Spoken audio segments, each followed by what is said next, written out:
ever feel like you're juggling two families when you're in a relationship? Like, how do you blend your family with your partner's family when you're trying to build this new thing together? It can be a challenge. It really can. It's a question a lot of us face, right? How do we honor the families that we came from, those important relationships, but then also create something new and special with our partners? Mm. And so that's what we're going to deep dive into today. Yeah, The whole concept of family unit versus extended family. right. We're using this great source, family unit versus extended family. Mm. We're going to look at how this whole dynamic impacts the health of a relationship. Mm-hmm. And we're going to look at it from both the psychological and sociological angles. Yeah, I think it's really interesting how the whole concept of family has really evolved over time, right? Yeah. Like, what used to be kind of a rigid structure, like everybody thinks of that nuclear family, Mhm. but now it's become much more fluid. Right. And so with that evolution, there are definitely challenges and opportunities when it comes to building strong relationships. Okay, so before we get into all the complexities of this, Yeah. let's just start with some really basic definitions. Okay. What exactly do we mean when we use these terms? Family unit versus extended family. Yeah, our source actually lays this out pretty clearly. Right. The family unit is that core partnership. Okay. You and your partner. And this can be whether you're married or cohabitating. Uh-huh.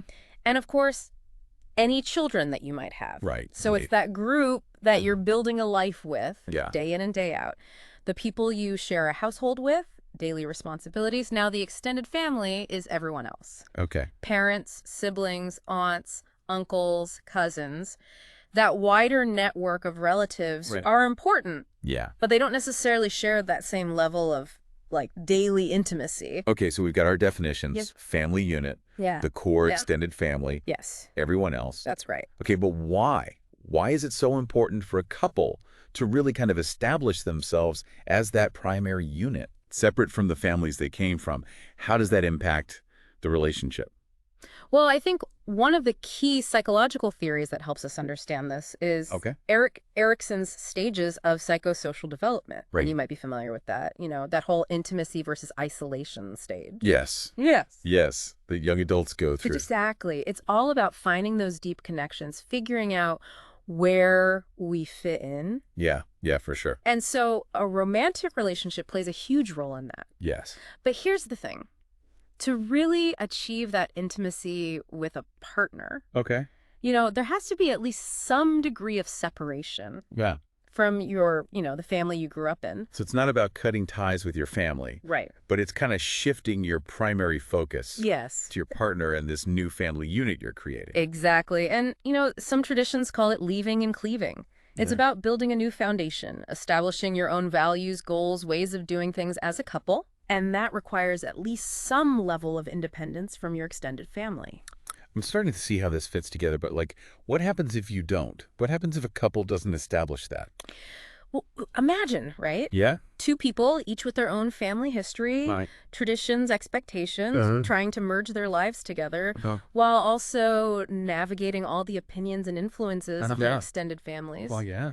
And so it can really become a recipe for tension and conflict, I can see that. especially if the couple is not on the same page Right. about where those extended families fit in. Yeah, it's like you're trying to build a house on shaky ground. Right. If you haven't established that solid foundation as a couple, Hmm. then any tremor from the extended family Yeah. can kind of threaten that whole structure. Yeah, that's a great analogy. It highlights why creating that clear sense of us Right. as a family unit is so important for long-term relationship health. Mhm. You're creating a space where you and your partner feel safe and connected and empowered Yeah. to make decisions together Right. without constantly feeling pulled in different directions by those external forces. Okay, Yeah. I see that. Yeah. So that's like step one, right? Yeah, I think so. We've got to create that us. That foundation. Yeah. Absolutely a Totally. foundation. Yes. Okay, so last time we were talking about how a couple needs to kind of function as their own unit, right? Yeah. Separate from the families they came from.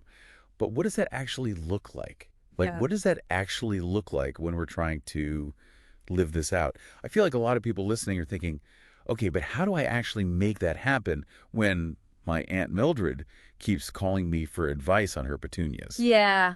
That's where things get tricky. That's where it gets complicated, Right. right? And Our source, Family Unit versus Extended Family, talks a lot about this idea of boundaries. Yes, boundaries. Such a buzzword, right? Yeah. But like, what does that actually mean? Yeah. When we're talking about like our families and our partners, like how do we make that distinction? Yeah, it can feel kind of abstract, right? Totally. Like, where do we even start? Yeah, where do you begin?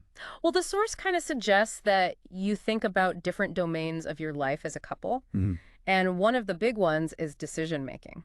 Okay. And this is something that you can talk about early on in a relationship.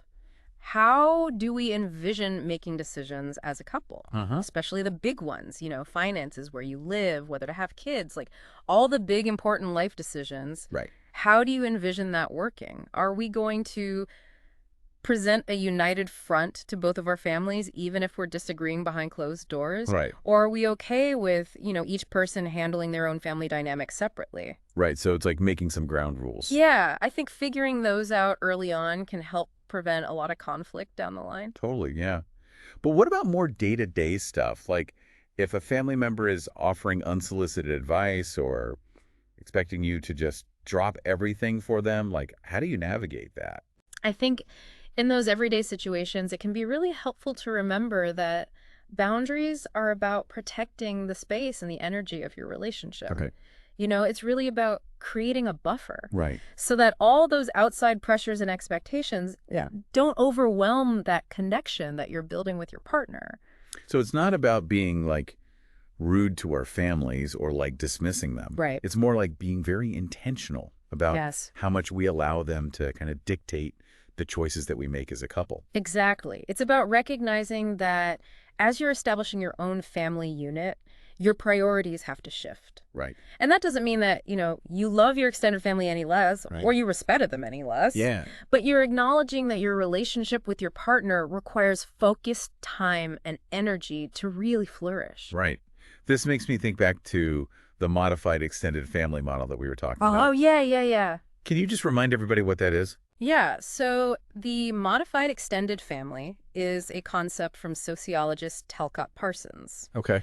And it recognizes that families have really evolved, right? Right. It's not this like everyone living under one roof all the time, Yeah. in these tight-knit situations. Families now are more like smaller independent units that still maintain these close ties Right. with the extended family. And this model kind of highlights that extended family can provide benefits, Yeah. like support, Right. but without that level of enmeshment that, you might have seen in the past. So we're not talking about like, cutting our families off. Not at all. It's more about like creating a little bit more distance. Yeah. It's like, think of it as shifting from this constant and often unconscious influence Okay. to a more conscious and deliberate interaction with your extended family. Yeah. So you're actually choosing when and how to engage with them.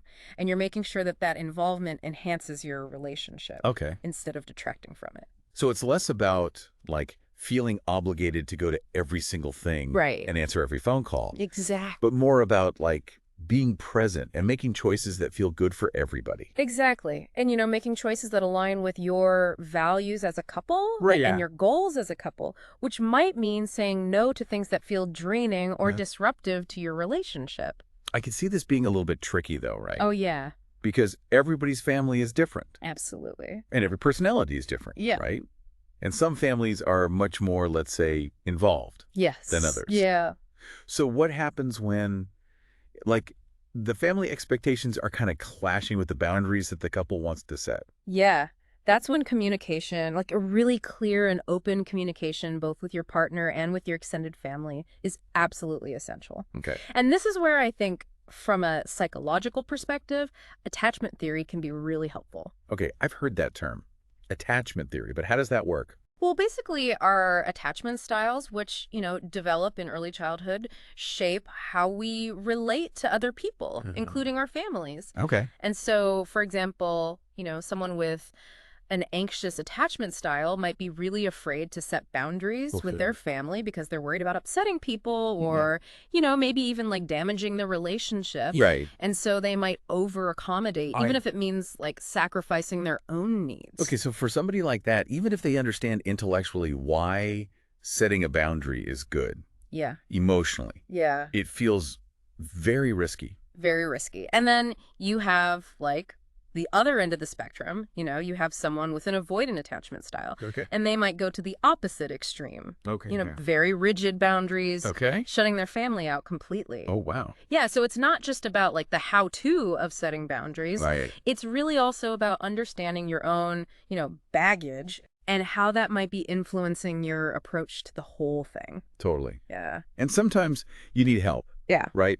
Like sometimes you need to see a professional. Yeah, absolutely. Sometimes working through those patterns really does require professional help. Yeah. A therapist can be a great resource, Uh-huh. help you unpack those attachment styles Yeah. and develop healthier ways of relating to your family. So we've talked about the why of boundaries, and we've talked about, like, what they are and how they kind of manifest in different ways. Yeah. But I feel like people are like, okay, but how? Give me the steps. Right. Like, how do I do this? Yeah. Well, I think, step one really is open and honest conversations with your partner. Okay. What do you need? What do you expect? What feels comfortable for you? What are your, non-negotiables? And then, the big one, how are we going to handle situations when those boundaries are tested? Because they will be. Right. Inevitably. Because families. Yeah. Yeah. So creating a game plan together. And then communicating those boundaries clearly and respectfully to your families. Okay. Sometimes, it can be as simple as saying, we've decided to have Sundays just for us. Or, we're handling this financial matter on our own. But then other times, it might require a more assertive approach. Assertiveness is hard, though. It is. For a lot of people. For a lot of people. It can be really tough. And especially when you're dealing with family members who maybe have like big personalities, or you're from a culture where family is, everything. And there's this expectation that you're always, available and on call. Right. So it's really hard. So we've talked a lot about boundaries and like establishing this sort of independence as a couple. Yeah.